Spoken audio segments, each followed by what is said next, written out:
EPFO की तरफ से एक बहुत बड़ा अपडेट आया है। यूएएन एक्टिवेशन का तरीका आप कह सकते हैं पूरी तरह से बदल गया है। तो चलिए समझते हैं कि ये नया अपडेट आपकी कंपनी और आपके कर्मचारियों के लिए क्या मायने रखता है। तो देखिए, अब से यूनिवर्सल अकाउंट नंबर, जिसे हम यूएएन कहते हैं, उसे एक्टिवेट करने के लिए एक नई और पूरी तरह से डिजिटल और ज़रूरी प्रक्रिया अपनाई जाएगी। ये एक बहुत बड़ा कदम है जिसका सीधा असर, आप मान के चलिए, आपके ऑनबोर्डिंग प्रोसेस पर पड़ने वाला है। तो इसका मतलब क्या हुआ? इसका सीधा सीधा असर पड़ेगा कंपनी में आने वाले हर नए एम्प्लॉय की ज्वाइनिंग पर। तो चलिए समझते हैं कि इस बदलाव से ऑनबोर्डिंग प्रोसेस कितना बदलेगा और क्यों ये जानना सबके लिए इतना जरूरी है। ठीक है, तो सबसे पहले इसी पर बात करते हैं। जरा गहराई से समझते हैं कि आखिर ये बदलाव है क्या और इस नई टेक्नोलॉजी का बेस क्या है।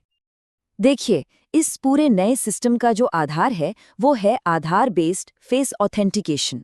अब आसान भाषा में इसका मतलब ये है कि कर्मचारी का चेहरा ही उसकी पहचान को वेरीफाई करेगा। मतलब कोई कागजी कार्रवाई नहीं, बस मोबाइल से एक फेस स्कैन और काम हो गया। इससे सिर्फ धोखाधड़ी का खतरा ही कम नहीं होगा, बल्कि पूरी की पूरी प्रक्रिया बहुत तेज हो जाएगी। और पता है, इस नई प्रक्रिया की सबसे अच्छी बात क्या है? ये यूएएन से जुड़े लगभग सारे काम कवर करती है। मतलब चाहे कोई पहली बार नौकरी ज्वाइन कर रहा हो और उसका यूएएन बनना हो, या किसी का पुराना यूएएन एक्टिवेट करना हो, या फिर किसी मौजूदा यूएएन को वेरीफाई ही क्यों ना करना हो, सब कुछ अब इसी फेस ऑथेंटिकेशन से होगा। तो यहाँ सवाल ये उठता है कि भाई, अचानक इस बड़े बदलाव की जरूरत क्यों पड़ी?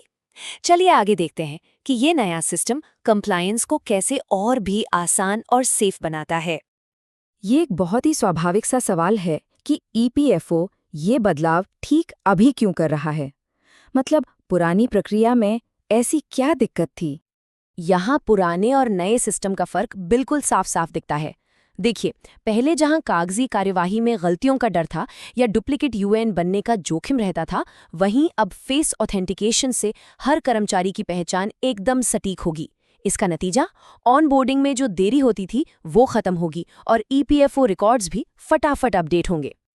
चलिए अब आते हैं प्रैक्टिकल बात पर। एक कर्मचारी इस नई प्रक्रिया को खुद कैसे पूरा कर सकता है, ये जानना हर नए ज्वाइनी के लिए बहुत जरूरी है। पूरी की पूरी प्रक्रिया उमंग ऐप के जरिए ही होती है और इसे बस 4 आसान से स्टेप्स में पूरा किया जा सकता है।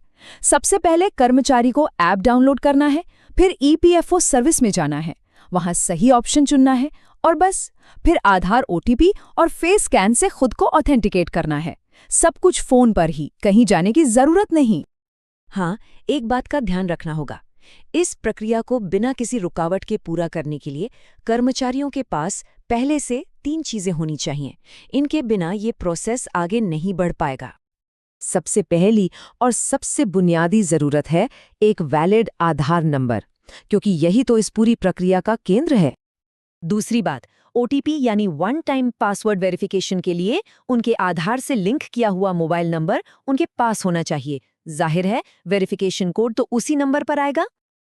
और आखिर में तीसरी चीज, फेस स्कैन के लिए फोन पर आधार फेस आईडी ऐप का होना जरूरी है। ये ऐप उमंग ऐप के साथ मिलकर काम करता है ताकि पहचान ठीक से वेरीफाई हो सके। तो ये सारी जानकारी जानने के बाद अब बात आती है कंप्लायंस की। इसे सुनिश्चित करने के लिए मुख्य बातें क्या हैं? मतलब कंपनियों को अब क्या कदम उठाने होंगे?